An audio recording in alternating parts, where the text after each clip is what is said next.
আসসালামু আলাইকুম, আমি রিমন আহমেদ। তো আজকে আমাদের ক্লাস হচ্ছে পঞ্চম শ্রেণীর তৃতীয় অধ্যায় চার প্রক্রিয়া সম্পর্কিত সমস্যা ও সমাধান 3, 4, 5 এবং 6। তো আজকে আমরা একটু প্রশ্ন যদি একটু পড়ি। হ্যাঁ, 3 নম্বরটা, একটি মুদি দোকানে একটি খাতা 18 টাকায়, একটি খাতার দাম 18 টাকা, একটি পেন্সিল 8 টাকায় এবং একটি জ্যামিতিক ত্রিকোণী 25 টাকায় বিক্রি হয়। আমরা 4টি খাতা, 8টি পেন্সিল এবং 2টি জ্যামিতিক ত্রিকোণী কেনার সময় 500 টাকা দিলে কত টাকা ফেরত পাবো? মানে 3টা আইটেম আমরা কিনছি, ঠিক আছে? ওইটা আমরা দোকানদারকে 500 টাকা দিছি। দেওয়ার পর 500 দোকানদার আমাদেরকে কত টাকা ফেরত দিবে ওইটা আমরা নির্ণয় করব। তাহলে আমরা এখন কি করতে হবে? আমরা আগে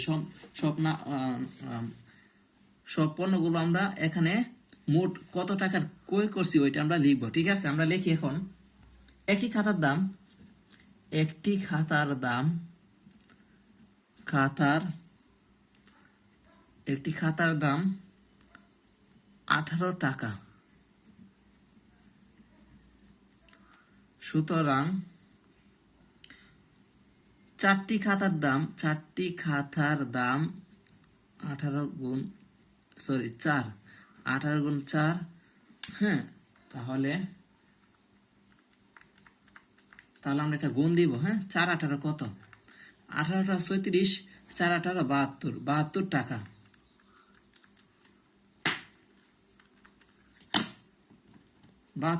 ঠিক আছে?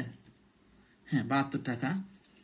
তারপরে এখানে আছে পেন্সিল, একটি পেন্সিলের দাম 8 টাকা, একটি পেন্সিলের দাম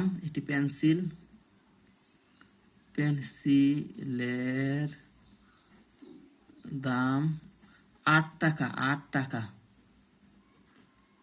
সুতরাং হ্যাঁ, তাহলে পেন্সিল কয়টা? 8টি পেন্সিল, 8টি পেন্সিলের দাম 8 গুণ 8 টাকা, মানে 8 8 কত? 8 8 64, 64 টাকা, 64 টাকা। তারপর জ্যামিতি, একটি জ্যামিতিক ত্রিকোণী 25 টাকা, একটি জ্যামিতিক ত্রিকোণী 25 টাকা, 25 টাকা। সুতরাং 2টি জ্যামিতিক ত্রিকোণী 25 গুণন 2 মানে 50 টাকা, ঠিক আছে? এখন কত টাকা ফেরত পাবে? এটা যোগ একটা। হ্যাঁ, মোট ক্রয় করছে। সুতরাং মোট ক্রয় আমরা এই সবগুলা যোগ করব, ঠিক আছে? 72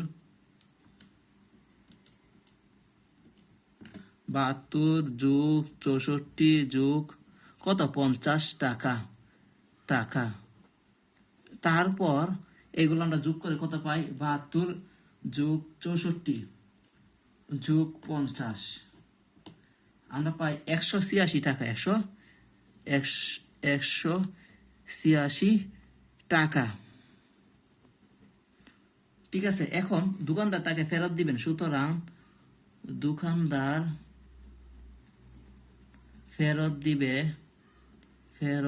দিবে কত টাকা? যত টাকা দোকানদারকে দিছে 500 এবং যত টাকা মাল ক্রয় করছে 186 টাকা। যত টাকা মাইনাস করে যা অবশিষ্ট থাকে তাই হবে, ঠিক আছে? 314 টাকা, 314 টাকা। আশা করি এটা সকলে বুঝতে পারছেন। হ্যাঁ, এটা 3 নাম্বার। এখন আমরা 4 নাম্বারটা যদি একটু করি, 4 নম্বর প্রশ্নটা আমরা একটু পড়ি আগে। এখানে বলা হয়েছে জাহিদুল হাসান বাজার থেকে 40 কেজি চাল, 265 টাকায় সোয়াবিন তেল এবং 588 টাকার মাছ কিনলেন। প্রতি কেজি চালের মূল্য 38 টাকা। তিনি দোকানদারকে 3000 টাকা দিলেন। দোকানদার তাকে কত টাকা ফেরত দিবে? তাহলে মোটটা নির্ণয় করি। এখানে শুধু চালের মূল্যটা শুধু আমরা সম্পূর্ণ বাই করতে পারি, বাকিগুলো তো দেওয়াই আছে। তো আমরা লিখি 4 নাম্বার। হ্যাঁ, 1 কেজি চালের দাম, 1 কেজি চালের দাম 38 টাকা। সুতরাং 40 কেজি চালের দাম 38 গুণ 40, 38 গুণ 40 টাকা।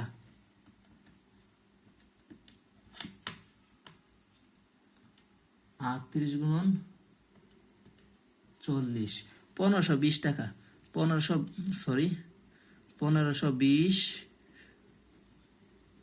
টাকা। ঠিক আছে, তাহলে এখানে মোট ক্রয় করেন, সুতরাং মোট ক্রয়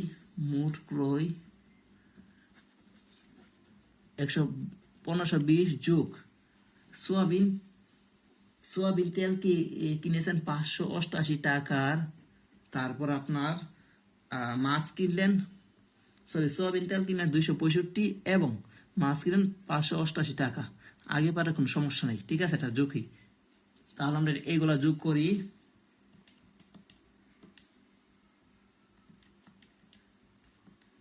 2373 টাকা, 2373 টাকা। তাহলে ফেরত কত হবে? সুতরাং দোকানদার ফেরত দিবে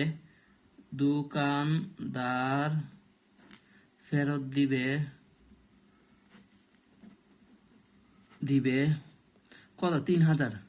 3000 মাইনাস 2373 টাকা,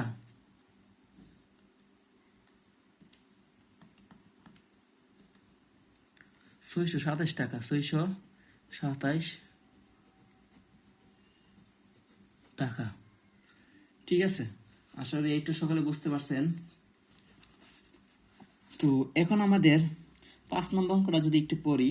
2টি গরু এবং 3টি ছাগলের মূল্য একত্রে 45,080 টাকা। একটি ছাগলের মূল্য 4,560 টাকা হলে একটি গরুর মূল্য কত?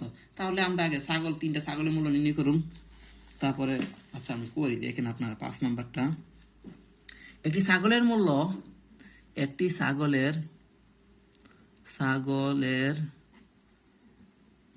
মূল্য কত টাকা? 4,560 টাকা। সুতরাং ছাগল কয়টি কিনছে? 3টি ছাগলের মূল্য 4,560 গুণ 3, ঠিক আছে, 4560 গুণ 4,560 গুণ 3, তিনটার দাম 13,680 টাকা। ঠিক আছে, এখন 2টি গরু এবং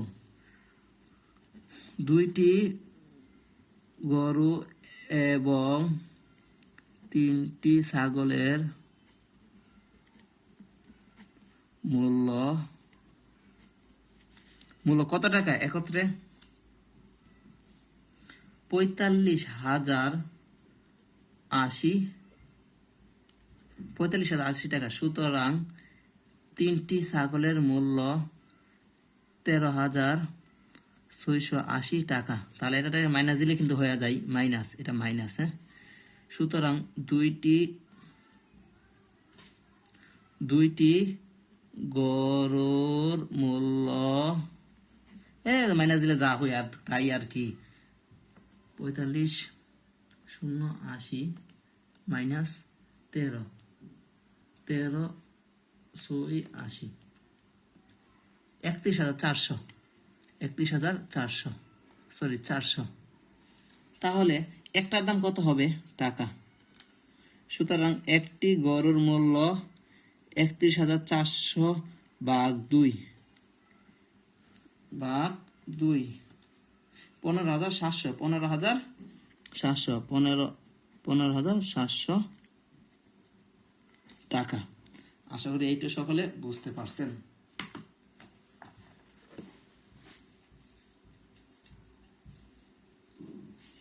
ঠিক আছে, এইটা আসলে সকলে, আচ্ছা হ্যাঁ, একটা নির্ণয় করা হয়েছে, আসলে এইটা সকলে বুঝতে পারছেন।